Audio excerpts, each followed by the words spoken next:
Data apa yang memperkuat saudara itu mengambil bentang alam denudasi? Warna, kekeruhan, bau, sama suhunya, Pak. Apakah ada syarat-syarat tertentu dalam pengambilan sampel tersebut? Jadi tolong Mas, ini sebetulnya Semisal ada Kalau misal nggak ada sangkut pautnya sama unsur kimia terus dijadiin parameter kan sayang gitu loh Mas. Ya, kalau udah ST pertanyaannya lain ya. Mengapa saudara lebih memilih membuat peta geomorfo? karena di setiap saya maklumi karena Mas Eko ini kondang gitu. Ya menurut saya yang biologi juga penting karena kan untuk bersih-bersih kan. Analisis kualitas air tanah buat kebutuhan sehari-hari di daerah tersebut. Terima kasih atas waktunya Pak Septian. Saudara Eko. Iya, Bu.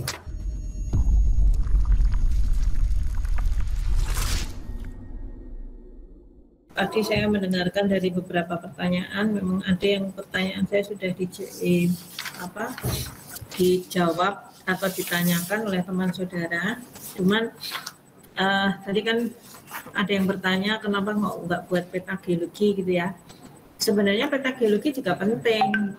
Kalau kamu tidak ingin membuat peta geologi, kamu bisa menggunakan data sekunder.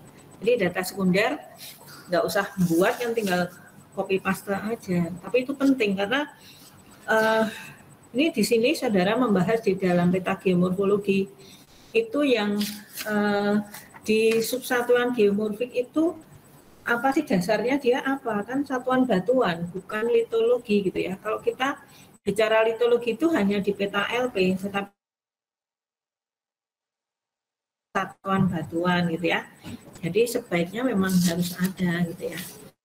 Termasuk ini tadi menurut Permenkes ya tahun 2017 tadi itu kan walaupun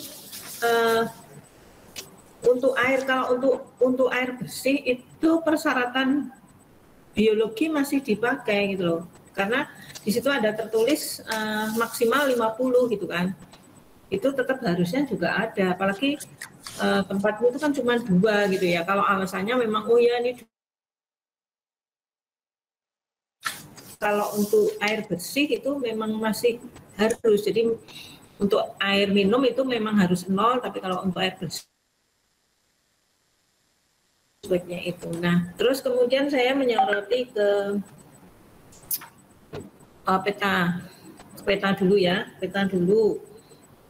Kalau tadi sudah dibilang karena kita orang Indonesia, kita gunakan bahasa kita sendiri, lintang selatan bujur timur, tadi sudah si Rian Martin yang memberi masukan ya. Nah, kemudian tempatmu tadi di keterangan litologi di sini, tadi tufnya itu ada tuf kasar, ada tuf sendiri, atau hanya tuf kasar sendiri? Hanya yang perselingan dengan breksi. Ada perselingan tuf dan breksi kumis, ada juga tuf kasar dan breksi kumis, atau bagaimana? hanya ini Bu, tuf persalingan antara tuf untuk yang di situ. Jadi hanya tuf saja, soalnya di dalam draft kamu banyak bilang tuf kas ya. Oke. Ya, Bu. Kemudian di pembagian administrasi ini ya daerah, itu kamu cukup menggunakan namanya administrasi, nggak usah pakai sungai ya, kecuali nanti kalau membuat peta pola aliran itu baru pakai. Tapi untuk membuat pembagian administrasi daerah penelitian cukup daerahnya. Nah, cuman kalau kamu nulisnya seperti ini itu nggak terbaca gitu ya. Jadi kalau membuat ya tulisannya diedit ya, diedit supaya orang jelas gitu. Nanti malu-malu kan Bu Wiwi ngajari metodologi kok nggak dipraktekin, dikiranya Bu Wiwi nggak ngajarin kamu gitu ya. Seperti itu. Kemudian kalau itu batas administrasinya itu mana saja? Cuman kecamatan atau ada provinsi atau ada kabupaten atau hanya kecamatan aja? Hanya kecamatan aja Bu. Nah itu yang B besar itu kayaknya kabupaten. Nah ini karena tulisannya enggak, kayaknya ada kabupatennya loh. Tuh yang Gunung Kidul ya, coba itu. Semua. Ada kan? Ada 2 kabupaten, Kabupaten Bantul dan Gunung Kidul. Bener nggak yang lain yang di bawah peta? Karena saya nggak ada kopinya, jadi nggak bisa memperbesar. Ya tak, ada 2 kabupaten kan? Baru kecamatan. Jadi batas administrasinya kamu yang benar gitu. Kalau mungkin yang kabupaten garis lurus, yang kecamatan garis titik-titik atau strip-strip gitu ya. Jadi harus ada bedanya gitu ya. Karena kalau memang kita orang geologi nggak penting. Tapi kalau orang lain yang membaca, bukan misalnya anak ekonomi, anak psikologi, atau anak apa itu baca bingung, ini yang mana gitu ya. Jadi nanti baiknya dibedakan. Oke, kembali sekarang ke peta geomorfologi. Peta geomorfologi itu fontnya nanti dibesarkan untuk judul. Karena apa? Orang lihat langsung, oh itu peta apa gitu ya. Judulnya itu harus besar. Tapi kalau daerah karetnya boleh kecil. Nah ini beda. Kamu itu membuat itu harus sama antara peta geomorfologi, peta LP. Itu besarnya baik itu logo, judul, ya yang konsisten gitu. Satunya 1 spasi, satunya 1,5 spasi atau 2 spasi. Kan kamu tuh bingung apa yang muter-muter kok beda-beda gitu ya. Harusnya satu saja gitu ya. Oke, kemudian kita di geologi kan diajarkan untuk membagi satuan geomorfologi dan subsatuan geomorfologi ya. Jadi kalau kamu membagi bentang alam denotasional gitu ya, ya mungkin nggak tahu kalau di bidangnya Pak Septian apakah benar seperti itu karena saya nggak sekolah di geografi. Tetapi karena kita di geologi ya kita pakai saja satuan geomorfik asal denotasional gitu loh. Satuan geomorfik asal fluvial. Seperti itu ya, Mas.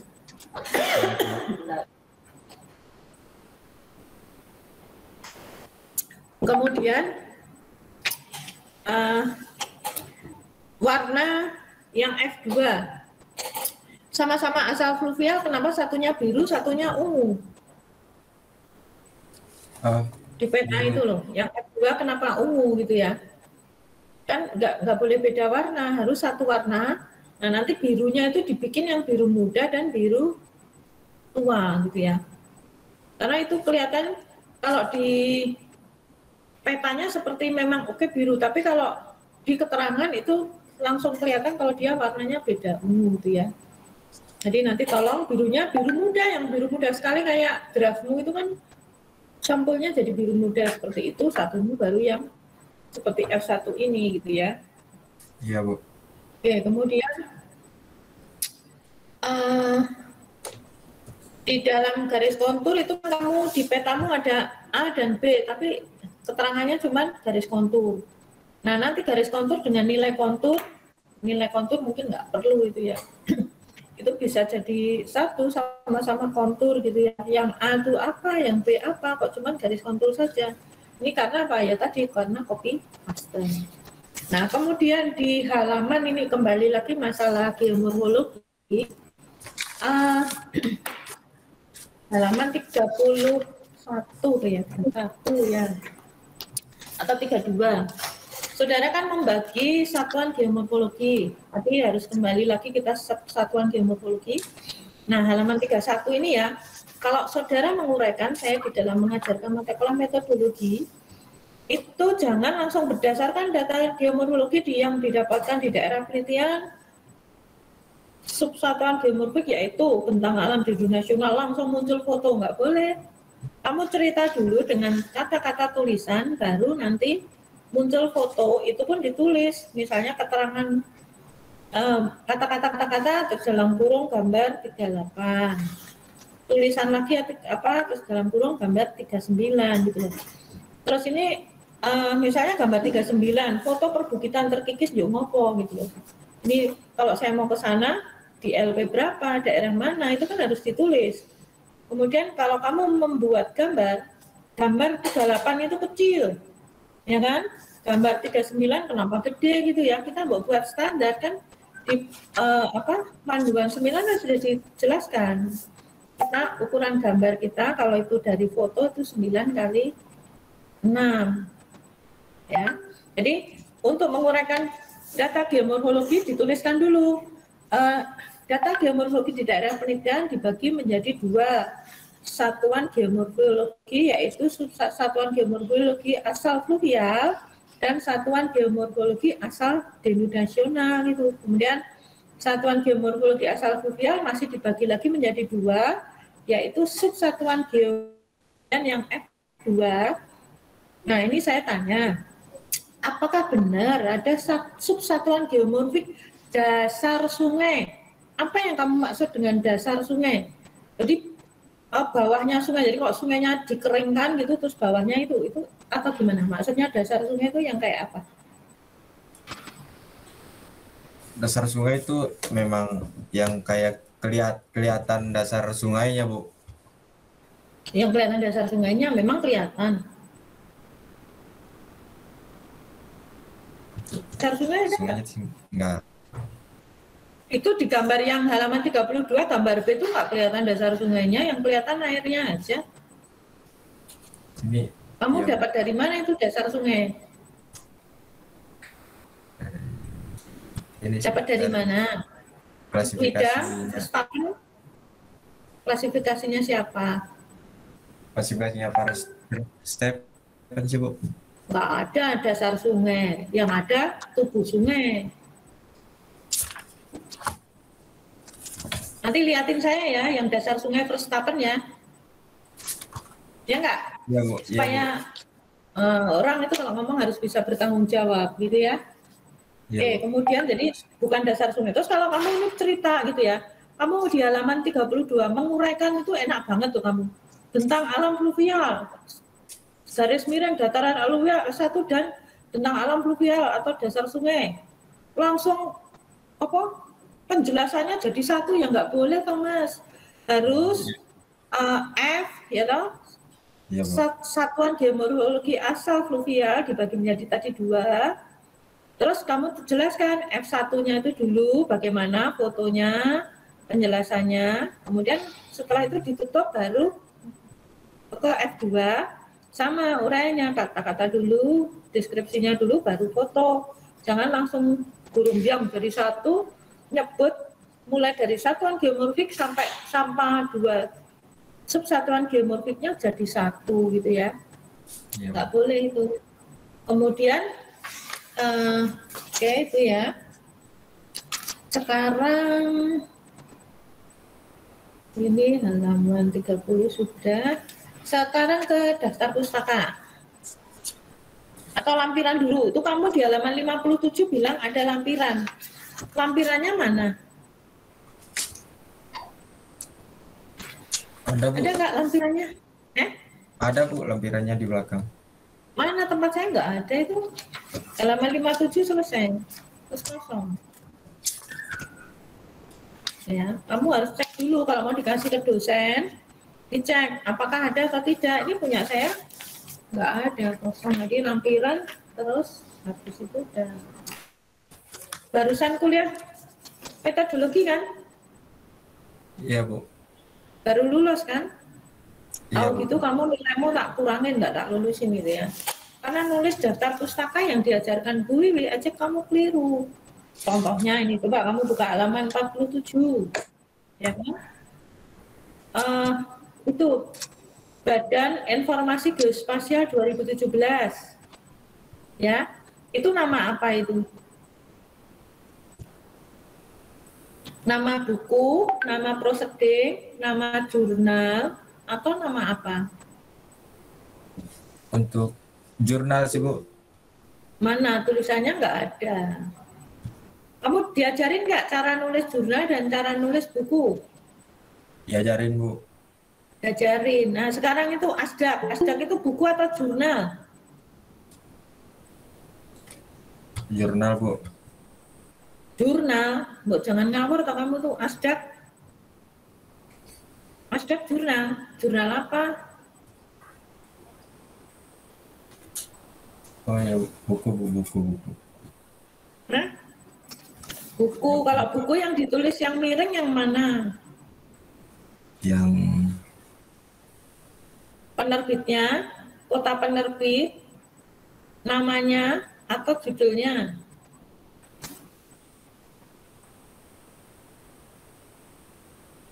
judulnya Bu. Nah ini kamu salah semua kok. Sekarang itu Dwi OP 2018 itu apa bukunya seminar, buku skripsi, kok judul komplit langsung Institut Sains. Nanti institut itu, ini tulisannya institut ini apa ini? Itu buku apa itu? Atau proseding apa gitu? Apa Mas? Dwi OP itu loh. Itu apa itu? Buku apa? Ini laporan gitu Bu. Laporan untuk seminar. Laporan apa? Laporan apa Mas Eko? Laporan untuk seminarnya itu Bu, draftnya. Nah itu Kak, kalau Kak saya ajarkan begini caranya. Enggak Bu. Enggak, jadi tulis judul komplit, gitu, seminar jurusan teknik geologi IST Apren tidak diterbitkan. Emangnya diterbitkan? Enggak Bu. Kalau tidak diterbitkan itu sebenarnya nggak boleh untuk referensi ya, karena tidak diterbitkan tanggung jawabnya gimana nanti di komplain ganti-ganti judulnya karena nggak diterbitkan ya. Jadi tapi untuk seminar boleh, tapi harus ditulis yang benar. Kemudian itu Eko, sama-sama kamu Eko dan kawan-kawan. Saya kalau ngajarkan menulis dan kawan-kawan di belakang harus ditulis komplit enggak? Enggak Bu. Harus ditulis lengkap enggak? Dan kawan-kawannya? Ya lengkap Bu. Lengkap. Terus itu kenapa Eko 2014 langsung jurnal lingkungan? Judulnya yang mana? Kajian kualitas air ini Bu. Nah, itu kan apa tulis jurnal dulu baru judul? Enggak kan? Iya. Nah, tolong kalau pas menulis seperti ini lihat catatan gitu loh, jangan malu-maluin. Misalnya itu Fauzan R dan kawan-kawan harus ditulis siapa namanya. Kemudian apakah itu buku atau proseding atau laporan skripsi atau laporan seminar, semuanya harus ditulis gitu loh. Baik. Terus itu penulisan Lestari, Listin dan kawan-kawan ya loh. Itu kalau dia jurnal ya yang ditulis miring yang jurnalnya atau nama judulnya? Nama judulnya Bu yang dimiringkan. Salah. Kalau yang judul yang dimiringkan itu buku, kalau seminar proseding atau jurnal yang dimiringkan nama jurnalnya gitu loh. Terus ini lagi Yuliana Putri Dwi itu dia apa itu pemanfaatan terus nggak ada ini yang mengeluarkan siapa, cuman judul tok, itu gimana itu? Itu punya siapa, orang Apren atau punya siapa, kok nggak ada keterangannya? Apa? Lupa ini. Ya itu cuma judul aja. Iya. Apa itu yang benar? Yang benarnya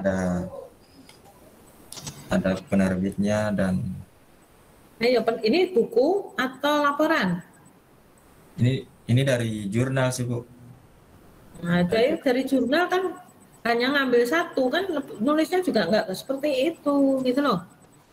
Kamu baca lagi catatan kuliahnya Bu Wiwi supaya nanti di dalam baca maju supaya kamu kalau nggak di ACC kan marah, ini gimana sih kok nggak di ACC, tapi sebenarnya kita belum meng-ACC itu karena ya masih banyak yang keliru gitu loh. Maksud pembimbing itu supaya mahasiswa itu bisa teliti gitu loh, karena nanti kalau bekerja yang dituntut kan harus teliti gitu ya.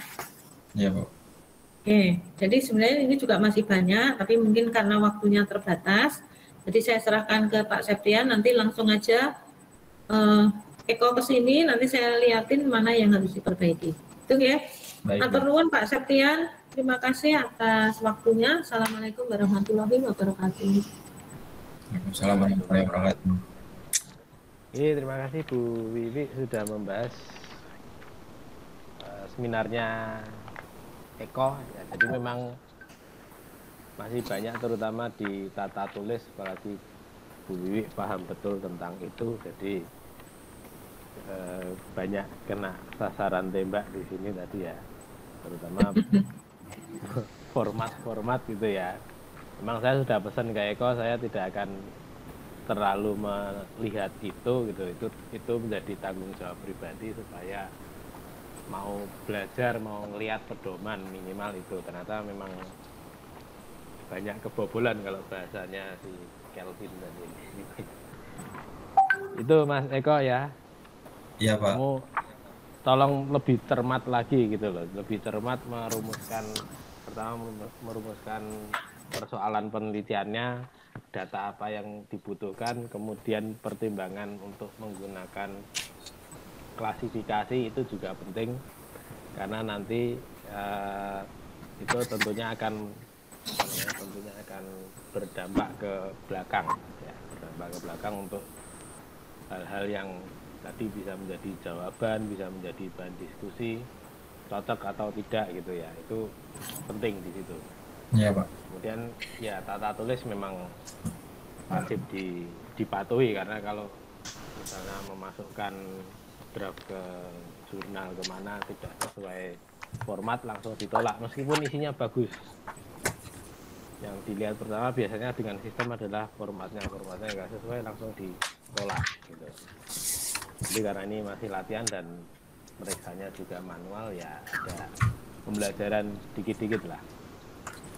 Oke Mas Eko, ada yang mau ditanyakan? Udah sih Pak. Oke, kalau tidak ada, sebelum mengakhiri kita beri aplaus dulu untuk Saudara Eko, sudah selesai seminarnya. Selamat Kakak Eko. Selamat Mas Eko. Selamat Kakak Bu. Selamat brother, selamat revisian. Oke. Dan untuk dokumentasi silakan dibuka dulu kameranya. Kita mendokumentasikan sebentar. 3, 2, 1. Oke, terima kasih. Mengakhiri seminar ini, saya ucapkan terima kasih sekali lagi kepada Bu Insinyur Winda Purnawati MSI sudah berkenan hadir untuk membahas.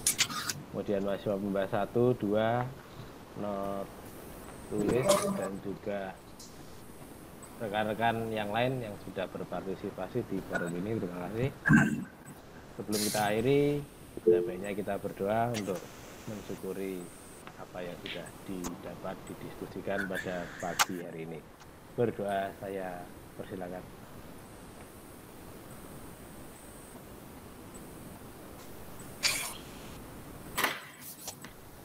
Cukup, terima kasih sekali lagi untuk semuanya. Saya tutup seminarnya.